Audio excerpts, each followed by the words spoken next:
ನಂಬಿದರೆ ನಂಬಿ, ಬಿಟ್ಟರೆ ಬಿಡಿ. ಇವತ್ತು ನಾನು ನನ್ನ ಜೀವನದಲ್ಲಿ ನಡೆದ ಸತ್ಯ ಘಟನೆ ನಿಮ್ಮ ಮುಂದೆ ಇಡ್ತಾ ಇದ್ದೀನಿ ಫ್ರೆಂಡ್ಸ್. ನೀವು ಈ ವಿಡಿಯೋನ ಪೂರಾ ನೋಡಿ, ಆಮೇಲೆ ನಿಮಗೆ ಅರ್ಥ ಆಗುತ್ತೆ. ನಿಜ ಅನ್ನಿಸುತ್ತೋ ಸುಳ್ಳು ಅನ್ನಿಸುತ್ತೋ, ಆದರೆ ನನ್ನ ಜೀವನದಲ್ಲಿ ನಡೆದಿದ್ದ ನನ್ನ ಕೆಲವೊಂದು ವಿಷಯಗಳು, ಭಾಳ ದೊಡ್ಡ ವಿಷಯಗಳು ನಡೆದಿದೆ, ದೊಡ್ಡ ಘಟನೆ ನಡೆದಿದೆ. ಹಿಂದೆ ವರ್ಷ ನನ್ನ ಮಗನ ಮದುವೆ ಮಾಡಿದ್ದೆ ನಾನು. ನನ್ನ ಮಗ ಇನ್ನೂ ಓದುತ್ತಾ ಇದ್ದಾನೆ, ಇನ್ನೂ ಸ್ಟಡಿ ನಡೀತಾ ಇದೆ ನನ್ನ ಮಗನ. ಒಂದು ಮಹಿಳೆ ನನ್ನ ತಂಗಿಯ ಮನೆ ಹತ್ತಿರ ಇರ್ತಿದ್ದಳು. ಅವಳು ಏನಂದಳು, ನಿನ್ನ ಅಕ್ಕನ ಮಗ ಸರಿಯಾಗಿದ್ದಾನೆ, ಅವರಿಗೆ ನಾನು ನನ್ನ ಮಗಳನ್ನು ಕೊಡ ಬಯಸುತ್ತೇನೆ ಅಂತ ಹೇಳಿ ಆಕೆ ಫೋರ್ಸ್ ಮಾಡಿ ನನ್ನ ತಂಗಿಗೆ ಹೇಳಿದಳು. ನನ್ನ ತಂಗಿ ಬಂದು ನನ್ನ ಮುಂದೆ ಅಂದಳು, ಹಿಂಗೆ ಈ ನಮ್ಮ ಪಕ್ಕ ಮನೆಯಲ್ಲಿ ಒಬ್ಬಾಕೆ ಮಹಿಳೆ ಇದ್ದಾಳೆ, ನಿನ್ನ ಮಗನಿಗೆ ತನ್ನ ಮಗಳನ್ನು ಕೊಡಬೇಕಂತ ಆಕೆನೂ ಮನಸ್ಸಾಗಿದೆ ಅಂತ ಅಂದರೆ ನಾ ಏನು ಮಾಡಿದೆ, ಆ ಹುಡುಗಿ ಸರಿಯಾಗಿದ್ದರೆ ಮಾಡಿ ಬಿಡೋಣ, ಮತ್ತೇನು ಬೇಕು. ನಾನು ಒಬ್ಬಾಕೆ ಇದ್ದೀನಿ, ನನಗೆ ಇಬ್ಬರೇ ಮಕ್ಕಳು ಇದ್ದಾರೆ, ಒಂದು ಗಂಡು ಒಂದು ಹೆಣ್ಣು. ನನ್ನ ಹೆಣ್ಮಗಳದ್ದು ಮದುವೆ ಆಗಿಬಿಟ್ಟಿದೆ. ನಾ ಒಬ್ಬಾಕೆ ಇರ್ತೀನಿ ಮನೆಯಲ್ಲಿ. ನನ್ನ ಹಸ್ಬೆಂಡ್ ಆಟೋ ನಡೆಸ್ತಾ ಇದ್ದಾರೆ, ಅವರು ಆಟೋ ಡ್ರೈವರ್ ಇದ್ದಾರೆ. ಆದರೆ ಇವತ್ತು ನಾನು ಮತ್ತು ಯಾಕೆ ಪರೇಶಾನಿ ಆಗಿದ್ದೀನಿ ಅಂತ ಅಂದರೆ, ನೋಡಿ ಫ್ರೆಂಡ್ಸ್, ಹಾಗೆ ಈ ಥರ ಮಾಡಿ ಮದುವೆ ಅಂತೂ ಆಯಿತು. ಆದರೆ ಮದುವೆ ಆದ ಮೇಲೆ ಅವರು ಮದುವೆಗಿಂತ ಬಿಫೋರ್ ಅವರು ನಮ್ಮ ಮನೆಗೆ ಬಂದು ಮತ್ತೆ ನನ್ನ ಜೊತೆ ಮಾತಾಡ್ತಿದ್ರು. ಅವರು ಫ್ರೆಂಡ್ಸ್ ಆಗಿದ್ದರು. ನಾನು ಅವರು ನಮ್ಮ ಸೊಸೆ ತಾಯಿ ಪದೇ ಬರ್ತಾಯಿದ್ರು. ಅವರು ಎಂಗೇಜ್ಮೆಂಟ್ ಆದಮೇಲೆ ಪದೇ ನಮ್ಮ ಮನೆಗೆ ಬರೋದು. ಮುಂಜಾನೆಯಿಂದ ಸಾಯಂಕಾಲವರೆಗೂ ನನ್ನ ಮನೆಯಲ್ಲಿ ಕುಂತು ಹೋಗುತ್ತಿದ್ದರು ಅವರು. ಆ ಹುಡುಗಿ ಬರ್ತಿರಲಿಲ್ಲ, ಆದರೆ ಅವರು ತಾಯಿ ಬರುತ್ತಾ ಇದ್ದರು ನಮ್ಮ ಮನೆಗೆ. ಆದರೆ ಮದುವೆ ಆಯಿತು. ಆಮೇಲೆ ಅವರೇ ಅಂದರು, ಜಲ್ದಿ ಮದುವೆ ಮಾಡಿ ಬಿಡೋಣ, ನನ್ನ ಮಗಳಿಗೆ ಆರಾಮಿಲ್ಲ, ಹಂಗೆ ಹಿಂಗೆ ಅಂಥೇಳಿ ಕತೆ ಹೇಳಿದರು. ಆದರೆ ನನ್ನ ಬಳಿ ದುಡ್ಡು ಇಲ್ಲ, ಏನು ಮಾಡಲಿ ಈಗ ಅಂತಂದರೆ, ಮತ್ತು ನಾನು ದುಡ್ಡು ಸಾಲ ಎಲ್ಲ ಮಾಡಿ ನನ್ನ ಮಗನ ಮದುವೆ ಮಾಡಿಬಿಟ್ಟೆ. ಮದುವೆ ಮಾಡಿದ ಮೇಲೆ ಅವರು ಎಷ್ಟು ಸರಿಯಾಗಿ ನನ್ನ ಜೊತೆ ಇದ್ದರೋ, ಮದುವೆ ಆದಮೇಲೆ ಅವರು ಅಷ್ಟು ಸರಿಯಾಗಿ ಇರಲಿಲ್ಲ. ನನ್ನ ಸೊಸೆ ಭಾಳ ಸರಿಯಾಗಿದ್ದರು ನನ್ನ ಜೊತೆ. ನನ್ನ ಸೊಸೆ ಏನೋ ಪ್ರಾಬ್ಲಮ್ ಇಲ್ಲ, ಆದರೆ ಅವ್ರ ತಾಯಿ ಭಾಳ ನನಗೆ ಸತಾಯಿಸಿದ್ರು. ಮದುವೆ ಆಗಿದ ತಕ್ಷಣವೇ ನಿನ್ನ ಗಂಡ ಸರಿ ಇಲ್ಲ, ನಿನ್ನ ಗಂಡ ಹಿಂಗಿದ್ದಾನೆ, ಅವನಿಗೆ ಬಿಟ್ಟು ಬಿಡು, ನಾನು ಎರಡನೇ ಮದುವೆ ನಿನಗೆ ಮಾಡ್ತೀನಿ ಅಂತಂದರೆ, ಅವರು ಆ ಹುಡುಗಿ ಅಂದಳು, ಇಲ್ಲ ನನ್ನ ಗಂಡ ಸರಿಯಾಗಿದ್ದಾನೆ, ನನ್ನ ಅತ್ತಿ ನಮ್ಮ ಮಾವ ಎಲ್ಲ ಸರಿಯಾಗಿದ್ದಾರೆ, ನಾನು ನನ್ನ ಗಂಡನ ಬಿಟ್ಟು ಬರಲ್ಲ ನಾನು ಅಂತ ಹೇಳಿದರೆ ಪದೇ ಬಂದು ಹೊಡೆಯೋದು ಮಾಡಿದರು. ನಮ್ಮ ಮನೆಗೆ ಬಂದು ನುಗ್ಗಿ ನನ್ನ ಹೊಡೆದರು, ನನ್ನ ಸೊಸೆಗೆ ಹೊಡೆದರು ಅವರು ಎಲ್ಲ. ನಾನು ಎಲ್ಲ ಸೋಷಿಯಲ್ ಮೀಡ್ಯಾದಲ್ಲಿ ಅದು ಸ್ವಲ್ಪ ವಿಡಿಯೋ ಕ್ಲಿಕ್ ಮಾಡಿದ್ದೆ. ಆ ಹುಡುಗಿಗೆ ಹೊಡ್ತಾ ಇದ್ದರು ಬಂದು. ನನ್ನ ಸೊಸೆಗೆ ಅವ್ರ ತಂದೆ ತಾಯಿ ಇಬ್ಬರು ಬಂದು ಹೊಡಿತಾ ಇದ್ದರು, ನಡಿ ಮನೆಗೆ ಅಂಥೇಳಿ. ಆದರೆ ಆ ಹುಡುಗಿ ಬರಲ್ಲ ಅಂತಿದ್ದಳು. ಆಮೇಲೆ ನಾನು ಸ್ವಲ್ಪ ನನ್ನ ಬಳಿ ಫೋನ್ ಇತ್ತು ಕೈಯಾಗ, ಸ್ವಲ್ಪ ಕ್ಲಿಕ್ ಮಾಡಿದೆ ವಿಡಿಯೋ. ಆದರೆ ಮತ್ತು ನನಗೆ ಹೊಡಿಲಿಕ್ಕೆ ಬಂದರು. ಅಷ್ಟೇ ವಿಡಿಯೋ ಇತ್ತು ನನ್ನ ಬಳಿ, ಅಷ್ಟು ಎಲ್ಲ ನಾನು ಸೋಷಿಯಲ್ ಮೀಡ್ಯಾ ಮೇಲೆ ಹಾಕಿದ್ದೆ. ಈ ಥರ ಮಾಡಿದ್ದಾರೆ ಅವರೆಲ್ಲ ಅಂತಂದರೆ, ಮತ್ತು ಲಾಸ್ಟಿಗೆ ಎಲ್ಲರೂ ಹೇಳಿದರು ಹೋಗಲಿ. ಅವರು ಮತ್ತೆ ಪದೇ ಬಂದು ಹೊಡ್ತಾ ಇದ್ದರು. ಆ ಹುಡುಗಿ ಏನಂದಳು, ಹೋಗಲಿ ನಾನೇ ಬಂದು ಬಿಡ್ತೀನಿ, ಎಷ್ಟು ಹೇಳ್ತಾ ಇದ್ರಿ ನಮ್ಮ ತಾಯಿಗೆ ನನ್ನ ಗಂಡ ಸರಿಯಾಗಿದ್ದಾರೆ, ಎಲ್ಲ ಸರಿಯಾಗಿದ್ದಾರೆ, ಎಲ್ಲರ ಮುಂದೆ ಹೇಳ್ತಾ ಇದ್ದಾರೆ, ಅವರು ಆಂಟಿಯವ್ರ ಮುಂದೆ ಹೇಳ್ತಾ ಇದ್ದಾಳೆ, ಎಲ್ಲರ ಮುಂದೆ ಹೇಳ್ತಾ ಇದ್ದಾಳೆ ಆ ಹುಡುಗಿ. ನಾನು ಬರಲ್ಲ, ನನ್ನ ಗಂಡ ಅತ್ತಿ ಮಾವ ಎಲ್ಲ ಸರಿಯಾಗಿದ್ದಾರೆ, ನಾವು ಬರೋಂಗಿಲ್ಲ, ಏನೂ ತೊಂದರೆ ಇಲ್ಲ. ಆದರೆ ಅವ್ರ ತಾಯಿ ಕೇಳ್ತಾನೆ ಇಲ್ಲ. ಎಲ್ಲರ ಮುಂದೆ ನಮ್ಗೆ ಎಲ್ಲ ಬದನಾಮ್ ಮಾಡಿದರು. ಇವರು ಹಿಂಗಾರ ಹೊಲ್ಸು ಮಾತು ಆಡಿ ನನ್ನ ಮಗನ ಬಗ್ಗೆನೂ ಹೊಲ್ಸು ಮಾತಾಡಿದರು. ಆ ಹುಡುಗಿ ಹೇಳ್ತಾ ಇದ್ದಳು, ಇಲ್ಲ ಎಷ್ಟು ಹೊಲಿಸಿದ್ದಾರೆ ನಮ್ಮ ತಾಯಿ, ಎಷ್ಟು ಹೊಲ್ಸು ಮಾತಾಡ್ತಾರೆ, ಆ ಥರ ಏನಿಲ್ಲ, ನನ್ನ ಗಂಡ ಎಷ್ಟು ಸರಿಯಾಗಿದ್ದಾರೆ, ಎಲ್ಲರೂ ನನಗೆ ಪ್ರೀತಿ ಮಾಡ್ತಾರೆ ನಮ್ಮ ಮನ್ಯಾಗ. ನನ್ನ ಸೊಸೆ ಭಾಳ ಸರಿಯಾಗಿದ್ದರು, ನನ್ನ ಸೊಸೆ ಎಲ್ಲರೂ ಒಂದು ಗೆಳತಿಯರು ಇದ್ದಂಗೆ ಇರ್ತಿದ್ದೆವು ಮನ್ಯಾಗ. ಆದರೆ ಅವ್ರ ತಾಯಿ ಜಬರ್ದಸ್ತಿ ಮಾಡಿ ಅವರು ಹೊಡೆದು ಬಡ್ದು ಕರ್ಕೊಂಡು ಹೋಗ್ಲಿಕ್ಕೆ ಬಂದಿದ್ರು. ಅದಕ್ಕೆ ಆ ಹುಡುಗಿ ಏನಂದಳು, ಹೋಗಲಿ ನಾನೇ ಹೋಗಿಬಿಡ್ತೀನಿ ಅಂಥೇಳಿ ಮತ್ತು ಹುಡುಗಿ ಡಿವೋರ್ಸ್ ತೊಗೊಂಡು ಹೋದಳು. ನೀವನ ಎಟ್ಲೀಸ್ಟ್ ಸರಿಯಾಗಿರಿ ಇಬ್ಬರು. ನಮ್ಮ ತಾಯಿ ಅಂತೂ ನಾನು ನಿಮ್ಮ ಮನೆಗೆ ಎಷ್ಟು ದಿನ ಇರ್ತೀನಿ ಅಷ್ಟು ದಿನ ನಮ್ಮ ತಾಯಿ ಅಂತೂ ಸರಿಗಿಡಂಗಿಲ್ಲ, ಮತ್ತೆ ಜಗಳ ಮಾಡ್ತಾರೆ, ನಾನು ಹೋಗಿಬಿಡ್ತೀನಿ, ನನ್ನ ಜೀವನ ಹೆಂಗನಕ್ಕಾಗಲಿ ಹಾಳಾಗಲಿ ಏನನ ಆಗಲಿ ಅಂತ ಹೇಳಿ ಹೋಗಿಬಿಟ್ಟಳು. ಅವರು ಆಂಟಿಯವರು ಭಾಳ ಇದು ಮಾಡಿಕೊಂಡ್ರು. ಅವರು ಆಂಟಿಯವರು ಭಾಳ ಸರಿಯಾಗಿದ್ದರು. ಹುಡುಗಿ ಆಂಟಿಯವರು ಅವರು ಭಾಳ ಅಂದರು, ನಮ್ಮ ತಂಗಿ ಭಾಳ ನಿಮ್ಮ ಜೊತೆಗೆ ಇದು ಮಾಡಿದರು, ಬಹಳ ತಪ್ಪು ಮಾಡಿದರು ಅಂತ ಹೇಳಿ ಅವರು ಹೇಳಿದರು.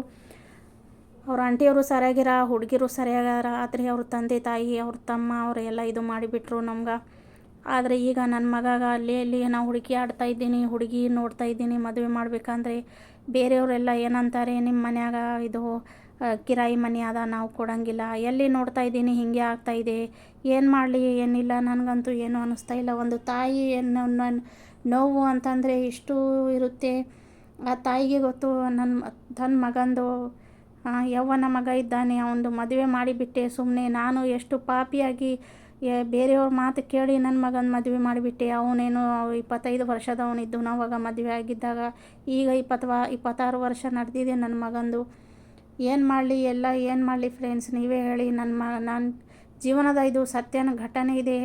ಎಷ್ಟು ಸರಿಯಾಗಿರ್ತದೋ ನಾನು ನನ್ನ ಸೊಸಿ ಎಲ್ಲ ವೀಡಿಯೋಗಳು ನಾವಾದರೆ ಅದು ಹಾಕಂಗಿಲ್ಲ. ಈಗ ನಾನು ಎದಕ್ಕಂತಂದರೆ ಎಲ್ಲ ಪಂಚಾಯತ್ ಆಯಿತು, ಎಲ್ಲ ಆಯಿತು, ಎಲ್ಲ ಅಂದರು ವಿಡಿಯೋ ಏನೂ ಹಾಕ್ಲಿಕ್ಕೆ ಹೋಗಬೇಡಿ ಅಂತ ಅಂದಿದ್ದಾರೆ.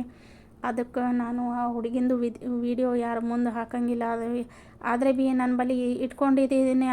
ಯಾಕಂತಂದರೆ ಮುಂದೆ ಭವಿಷ್ಯದಲ್ಲಿ ನನ್ನ ಮಗನ ಬಗ್ಗೆ ಅವ್ರು ಏನೇನೋ ಹೊಲ್ಸೊಲ್ಸು ಮಾತಾಡಿದ್ದಾರೆ. ಅದಕ್ಕೆ ಆ ವಿಡಿಯೋ ನನಗೆ ಇಂಪಾರ್ಟೆಂಟ್ ಇದೆ. ಎಲ್ಲರೂ ನಮ್ಮ ಫ್ಯಾಮಿಲಿದವರೆಲ್ಲರ ಬಳಿ ಇದೆ. ಆ ವಿಡಿಯೋ ಇಟ್ಕೊಂಡಿದ್ದಾರೆ. ಆ ಹುಡುಗಿ ತನ್ನ ಬಾಯಿಲಿಂದ ಅಂದಿದ್ದಾರೆ ಎಲ್ಲ, ನಮ್ಮ ಅತ್ತಿ ಮಾವ ಸರಿಯಾಗಿದ್ದಾರೆ, ನನ್ನ ಗಂಡ ಸರಿಯಾಗಿದ್ದಾನೆ ಅಂಥೇಳಿ. ಆ ಹುಡುಗಿ ಎಲ್ಲ ಸರಿಯಾಗಿ ಮಾತಾಡಿದ್ದಾಳೆ. ಆ ಹುಡುಗಿಂದ ಏನು ತಪ್ಪಿಲ್ಲ. ಆದರೆ ಅವ್ರ ತಂದೆ ತಾಯಿನೇ ಜಬರ್ದಸ್ತಿ ಮಗಳಿಗೆ ಮದುವೆ ಬಿಡಿಸಿ ಹೋದರೆ. ಯವ್ವನ ಮಗಳಿಗೆ ಈ ಥರ ಎಷ್ಟು ಸರಿಯಾಗಿ ಇದ್ದಿದ್ದು ಸಂಸಾರ ಹಾಳು ಮಾಡಿದ್ದವ್ರಿಗೆ ಹೆತ್ತ ತಂದೆ ತಾಯಿ ಎಂಥವ್ರು ಇದ್ದಿರಬೇಕು ಅಂತ ನನಗಂತೂ ಆಶ್ಚರ್ಯ ಆಗಿದೆ. ಇಂಥ ತಾಯಿ ತಂದೆಗಳು ಇರ್ತಾರೆ. ಇಷ್ಟು ಸರಿಯಾಗಿ ನಕ್ಕೊಂತ ಇದ್ದಿದ್ದ ಜೀವನವನ್ನು ತನ್ನ ಮಗಳಿದು ಹಾಳು ಮಾಡಿದ್ದಾರಂದ. ಯಾಕೆ ಅವರು ಈ ಥರ ಮಾಡಿದ್ದಾರೆ ಅದು ಕಾರಣನೂ ಗೊತ್ತಾಗ್ತಾ ಇಲ್ಲ. ಆ ಹುಡುಗಿಗೆ ಬೇರೆ ಮದುವೆ ಮಾಡ್ತೀನಿ ಅಂದರೆ ಆ ಹುಡುಗಿ ಮಾಡ್ತಾಯಿಲ್ಲ. ಈಗ ಅವ್ರ ಆಂಟಿನೂ ನನಗೆ ಫೋನ್ ಮಾಡಿ ಹೇಳಿದರು, ನಿಮ್ಗೆ ನಮ್ಮ ಮಗಳು ಎಷ್ಟು ನೆನಪು ಮಾಡ್ತಾ ಇದ್ದಾಳೆ. ನಮ್ಮ ಅತ್ತಿ ಬಹಳ ಸರಿಯಾಗಿದ್ದರು, ಅವ್ರು ಎಷ್ಟು ಸರಿಯಾಗಿ ನನ್ನ ಜೊತೆ ಇರ್ತಿದ್ರು. ನಮ್ಮ ತಾಯಿ ಎಷ್ಟು ಕೆಟ್ಟವರಾರ, ನನ್ನ ಜೀವನ ಹಾಳು ಮಾಡಿದ್ದಾರೆ. ಆದರೆ ಈಗ ಮಾತ್ರ ನಾ 2ನೇ ಮದುವೆ ಮಾಡ್ಕೊಂಗಿಲ್ಲ ಅಂಥೇಳಿ ಆ ಹುಡುಗಿ ಹೇಳ್ತಾ ಇದ್ದಾರೆ. ನಮ್ಮ ಸೊಸೆಯಿಂದೂ ನಮಗೂ ನೆನಪು ಬರುತ್ತೆ. ಏನು ಮಾಡಬೇಕು, ಆ ಹುಡುಗಿ ಅಂತೂ ಸರಿಯಾಗಿದ್ದಳು. ಆದರೆ ಇವೆಲ್ಲ ಜೀವನ ಹಾಳು ಮಾಡಿಬಿಟ್ಟಿದ್ದಾರೆ. ನೀವೇ ಹೇಳಿ ಈಗೇನು ಮಾಡಿ. ನನ್ನ ಮಗನಿಗೆ ಎಷ್ಟು ಬರ್ತಾ ಇದ್ದಾರೆ ಎಲ್ಲ ನನ್ನ ಮಗನಿಗೋಸ್ಕರ ರಿಲೇಷನ್ದವರು. ಆದರೆ ಹೇಳ್ತಾ ಇದ್ದಾರೆ ಮನೆ ಬಾಡಿಗೆ ಅದ, ಬಾಡಿಗೆ ಮನೆ ಇದ್ದವರಿಗೆ ನಾವು ನಮ್ಮ ಹೆಣ್ಣಿಗೆ ಕೊಡುವುದಿಲ್ಲ ಈ ಥರ ಹೇಳಿ ಮನಸ್ಸು ಕೆಟ್ಟು ಮಾಡಿ ನೋಯಿಸಿ ಹೋಗ್ತಾ ಇದ್ದಾರೆ. ಅಷ್ಟೇ ನಿಮಗೆಲ್ಲ ನಾನು ಅದೇ ಹೇಳ್ತಾ ಇದ್ದೀನಿ. ಸ್ವಲ್ಪ ಚಾನಲ್ಗೆ ಸಪೋರ್ಟ್ ಮಾಡಿ. ನಾನು ಈಗ ನನ್ನ ಮಗನಿಗೋಸ್ಕರ 1-2 ರೂಮನ್ನು ಎಟ್ಲೀಸ್ಟ್ ನಾನು ನಂದು ಓನ್ ಮನೆ ಮಾಡಿನೇ ಸಾಯಬೇಕು ಅಂತ ನನಗೂ ಒಂದು ಇದು ಬಂದಿದೆ. ನೀವು ನನ್ನನ್ನು ಸಪೋರ್ಟ್ ಮಾಡಿ. ನಾನು ಸ್ವಲ್ಪ ದುಡ್ಡು ನಾನು ಗಳಿಸಿ ನನ್ನ ಮಗನಿಗೋಸ್ಕರ ಸ್ವಲ್ಪ ಆಸ್ತಿ ಎಷ್ಟು ಆಗಲಿ ಸ್ವಲ್ಪನ ಇರಬೇಕು ಅಂತ ನನಗೂ ಆಸೆ ಇದೆ. ಅದಕ್ಕೋಸ್ಕರ ನಾನು ಭಾಳ ನಾನು ಈ ಥರ ಚಾನಲನ್ನು ಮಾಡಿದ್ದೀನಿ.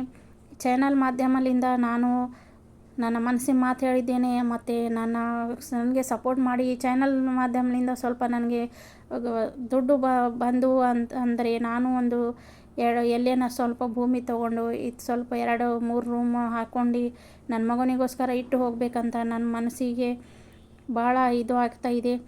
ನೀವು ನನ್ನನ್ನು ಸಹಾಯ ಮಾಡಿ, ನನ್ನ ಚಾನಲ್ಗೆ ಸಪೋರ್ಟ್ ಮಾಡಿ. ಹೆಚ್ಚಿಗೆ ವ್ಯೂಸ್ ಬಂತಂದರೆ ನನ್ನ ಚಾನಲು ಮೊನಿಟೈಸ್ ಆಗುತ್ತೆ. ಇನ್ನು ಮೊನಿಟೈಸ್ ಆಗಲಿಕ್ಕೆ 4,000 ಸಬ್ಸ್ಕ್ರೈಬರ್ ಬೇಕು, 4,000 ಗಂಟೆಯ ವಾಚ್ ಟೈಮ್ ಬೇಕು. ಅದನ್ನು ಕಂಪ್ಲೀಟ್ ಮಾಡಬೇಕಾಗ್ತಾಯಿದೆ. ಅದಕ್ಕೆ ನಾನು ನೋಡಿ ನಾವು ಟ್ರೈನಲ್ಲಿ ಇದ್ದೆವು. ಈ ಎಲ್ಲ ವೀಡಿಯೋನ ಶೂಟ್ ಮಾಡಿದ್ದೆ. ಇದು ಖಂಡಾಲ ಘಾಟ್ನಲ್ಲಿ ಹೋಗ್ತಾಯಿದೆ ನೋಡಿ ಟ್ರೈನ್. ನಾವು ಮುಂಬೈಗೆ ಹೋಗ್ತಾಯಿದ್ದೆವು. ಇದು ಖಂಡಾಲ ಘಾಟ್ ಇದೆ ನೋಡಿ. ಈಗ ಹೊರಗೆ ಬರುತ್ತೆ ಟ್ರೈನ್. ಸ್ವಲ್ಪ ಆ ಕಡೆ ಈ ಕಡೆಯಿಂದ ನಾನು ಸೀನ್ ತೋರಿಸಿದ್ದೆ ನಿಮ್ಗೆ. ನನ್ನ ಮಗನಂತೂ ಜೀವನ ಹಾಳಾಗಿದೆ. ಭಾಳ ಮನಸ್ಸಿಗೆ ನಮ್ಮದು ನೋವಾಗಿದೆ. ಈಗಲೂ ಎಲ್ಲರ ಮುಂದೆ ಹೇಳ್ತಾರೆ ಅವರು ಸರಿ ಅಂತ. ಭಾಳ ಹೊಲಸು ಮಂದಿ ಇದ್ದಾರೆ. ಆ ಥರ ಈ ಥರ ಕೆಟ್ಟ ವಿಚಾರಗಳು ನಮ್ಮ ಬಗ್ಗೆ ಅವರು ಹೇಳ್ತಾ ಇದ್ದಾರೆ. ಏನೋ ಎಷ್ಟು ರಿಲೇಷನ್ ಬರ್ತಾ ಇದ್ದಾರೆ, ಸಂಬಂಧಗಳು ಬರ್ತಾ ಇದ್ದಾರೆ. ಆದರೆ ಮಾತು ಅದೇ ಇದೆ, ಮನೆ ಬಾಡಿಗೆ ಇದೆ, ಆಟೋ ಬಾಡಿಗೆ ಇದೆ, ಇವ್ರದ್ದು ಸ್ವಂತ ಏನಿಲ್ಲ ಅಂಥೇಳಿ ಹೋಗ್ತಾ ಇದ್ದಾರೆ ಅಷ್ಟೇ. ನಾನು ಪದೇ ಅದೇ ಹೇಳ್ತಾ ಇದ್ದೀನಿ. ನನ್ನ ಚಾನಲ್ಗೆ ಸ್ವಲ್ಪ ನೀವು ಸಪೋರ್ಟ್ ಮಾಡಿದರೆ ಸ್ವಲ್ಪ ನಾವು ದುಡ್ಡು ಗಳಿಸಿ ಈ ಥರ ಏನು ಹೇಳ್ತಾ ಇದ್ದಾರಲ್ಲ ಬಡವರಿಗೆ ಇಷ್ಟು ಮಾತು ನೋವಿನ ಮಾತುಗಳು ಏನು ಹೇಳ್ತಾ ಇದ್ದಾರೆ ಎಲ್ಲರೂ ಅವ್ರಿಗೆ ಸ್ವಲ್ಪ ಅರ್ಥ ಆಗಲೇಬೇಕು. ಈ ಥರ ಮಾತು ಆಡಬಾರ್ದು, ಕೆಟ್ಟ ಮಾತುಗಳು ಕೊಟ್ಟಿಲ್ಲ ಅಂತಂದರೆ ಏನು ನಡೆಯುತ್ತೆ. ಆದರೆ ಈ ಥರ ನೋವಿನ ಮಾತ್ರ ಆಡಬಾರ್ದು ಯಾರ ಜೊತೆ. ಎಷ್ಟು ಮನಸ್ಸಿಗೆ ನೋವಾಗುತ್ತೆ. ಮುಂದಿನವ್ರದ್ದು ಬಡತನ ನೋಡಿ ಇಷ್ಟು ಮಾತು ಆಡಬಾರ್ದು ಯಾವಾಗಲಿ. ನಾನು ಮನೆಯಲ್ಲಿ ಟೈಲರಿಂಗ್ ಮಾಡುತ್ತೇನೆ. ನಾನು ಸ್ವಲ್ಪ ಮನೆಗೆ ಸಹಾಯ ಮಾಡುತ್ತೇನೆ. ಯಾಕಂತಂದರೆ ಈ ಮದುವೆಯನ್ನು ಮಾಡಿದ್ದೆ, ಆ ಹುಡುಗಿಯನ್ನು ಹೋಗಿಬಿಟ್ಟಳು. ಈಗ ಆ ಮದುವೆದೂ ಸಾಲ ಬಹಳ ಆಗಿದೆ. ಆ ಸಾಲ ಕಟ್ಟಬೇಕು. ಪ್ರತಿ ತಿಂಗಳು ಮನಾರ ಸಾಲ ಕಟ್ಟೋದಿದೆ ನನಗೂ. ಏನು ಮಾಡಲಿ, ನಾನು ಒಂದು ಸಹಾಯ ಆಗುತ್ತೆ. ನೀವೆಲ್ಲ ನಾನು ಸಹಾಯ ಮಾಡಿ ನನಗೆ ನನ್ನ ಚಾನಲ್ಗೆ ನೀವೆಲ್ಲ ಸಪೋರ್ಟ್ ಮಾಡಿದರೆ ನಾನು ಸ್ವಲ್ಪ ಮುಂದೆ ಹೋಗುತ್ತೀನಿ. ಸ್ವಲ್ಪ ನನಗೆ ಹೆಲ್ಪ್ ಆಗುತ್ತೆ ನಿಮ್ಮದೆಲ್ಲ. ಎಷ್ಟು ಸಂಬಂಧಗಳು ಬರ್ತಾ ಇದ್ದೇವೆ, ಹೋಗ್ತಾ ಇದ್ದೇವೆ. ಆದರೆ ಅದೇ ಒಂದೇ ಮಾತು ಇದೆ, ಮನೆ ಬಾಡಿಗೆ ಇದೆ, ಮನೆ ಕಿರಾಯಿ ಇದೆ, ಯಾರು ಕೊಡ್ತಾರೆ? ಹೊಲ ಇಲ್ಲ, ಮನೆ ಇಲ್ಲ. ಮನೆ ತೊಗೊಂಡು ಏನು ಮಾಡ್ತಾರೆ? ಹುಡುಗ ಸರಿಯಾಗಿದ್ದಾನೆ ನೋಡು. ಯಾವ ಮಾತು ಯಾರೂ ಆಡುವುದಿಲ್ಲ. ಆದರೆ ಎಲ್ಲರಿಗೆ ಆಸ್ತಿ ಬೇಕು. ಆಸ್ತಿ ಏನು ಬರುವುದಿಲ್ಲ ಯಾವಾಗ ಆಗಲಿ. ಆಸ್ತಿ ಪ್ರತಿಯೊಂದಕ್ಕೂ ಆಸ್ತಿ ಅಂತಸ್ತು ಬೇಕಿಲ್ಲ. ಮನೆಯಲ್ಲಿ ಖುಷಿ ಇರಬೇಕು. ಮನೆಯಲ್ಲಿ ಏನಕ್ಕಾಗಲಿ ಖುಷಿ ಇರಬೇಕು. ಏನು ಟಾರ್ಚರ್ ಇರಬಾರ್ದು. ಸೊಸೆಗಳಿಗೆ ಎಷ್ಟು ಟಾರ್ಚರ್ ಇರುತ್ತೆ ಎಲ್ಲೇ ನೋಡಿದರೆ. ಈ ಕಾಲದಲ್ಲಿ ನೋಡಿ ಸೊಸೆಗಳಿಗೆ ಎಷ್ಟು ಟಾರ್ಚರ್ ಇದೆ. ಆದರೆ ನಮ್ಮ ಮನೆಯಲ್ಲಿ ಮಾತ್ರ ಆ ಥರ ಟಾರ್ಚರ್ ಇರಲಿಲ್ಲ. ಎಷ್ಟು ನಾವು ಗೆಳತಿಯವರು ಇದ್ದಂಗೆ ಇರ್ತಿದ್ದೆವು ನಾವು. ಅದಕ್ಕೋಸ್ಕರ ಇವತ್ತಿಗೂ ನನ್ನ ಸೊಸೆ ನಮಗೆ ನೆನಪು ಮಾಡುತ್ತಾಳೆ, ಹೇಳುತ್ತಾಳೆ, ಎಲ್ಲರ ಮುಂದೆ ಹೇಳ್ತಾಳೆ ಅಂತೆ. ನನಗೆ ಬಂದಿದೆ ನನ್ನ ಕಿವಿಯಲ್ಲಿ ಮಾತು, ನಿಮ್ಮ ಸೊಸೆ ನಿಮಗೆ ಭಾಳ ನೆನಪು ಮಾಡುತ್ತಾಳೆ, ನೀವು ಸರಿಯಾಗಿದ್ದೀರ ಅಂತ ಹೇಳ್ತಾರೆ. ನಮ್ಮ ಅತ್ತೆ ಭಾಳ ನನ್ನ ಜೊತೆಗೆ ಸರಿಯಾಗಿ ಗೆಳತಿ ಇದ್ದಂಗೆ ಇರ್ತಿದ್ರು ಅವರು. ನಾವು ಒಬ್ರಿಗೊಬ್ಬರು ಸಹಾಯ ಮಾಡ್ತಿದ್ದೆವು. ಒಬ್ಬರು ಭಾಳ ಸರಿಯಾಗಿರ್ತಿದ್ದೆವು ನಾವು. ಅದೇ ಅವ್ರ ತಾಯಿಗೆ ಅದು ಹಿಡಿಸಿಲ್ಲ, ಏನು ಮಾಡ್ಲಿಕ್ಕೆ ಸಾಧ್ಯ. ಆ ಹುಡುಗಿಗೆ ಮನೆಯಲ್ಲಿ ಈಗ ಕರ್ಕೊಂಡು ಹೋಗಿದ್ದಾರೆ. ಹೋಗಿದ್ದು ಹೋಯಿತು. ಆದರೆ ಈಗ ಸಮಸ್ಯೆ ಬಂದಿದ್ದು ಏನಂತಂದರೆ, ನಮ್ಮ ಮನೆ ಬಾಡಿಗೆ ಇದೆ. ಬಾಡಿಗೆ ಮನೆಯಲ್ಲಿ ಇದ್ದವರಿಗೆ ಹೆಣ್ಣು ಕೊಡೋದಿಲ್ಲ ಅಂತ ಹೇಳ್ತಾ ಇದ್ದಾರೆ. ಭಾಳ ನನಗೆ ನೋವಾಗ್ತಾಯಿದೆ ಮನಸ್ಸಿಗೆ. ಫ್ರೆಂಡ್ಸ್, ನಿಮಗೆಲ್ಲ ನಾನು ಅದೇ ಹೇಳ್ತಾ ಇದ್ದೀನಿ, ನನಗೆ ಸಹಾಯ ಮಾಡಿ. ನನ್ನ ಚಾನಲ್ಗೆ ಮುಂದೆ ತೊಗೊಂಡು ಹೋಗುತ್ತೇನೆ. ನಾನು ಸ್ವಲ್ಪ ಸಹಾಯ ಮಾಡಿದರೆ ನಮ್ಮದು ದುಡ್ಡು ಸ್ವಲ್ಪ ಬಂದರೆ ನಾನು ನಮ್ಮ ಮಗನಿಗೆ ಏನಾರ ಮಾಡಿ ಹೋಗುತ್ತೇನೆ. Thank you friends.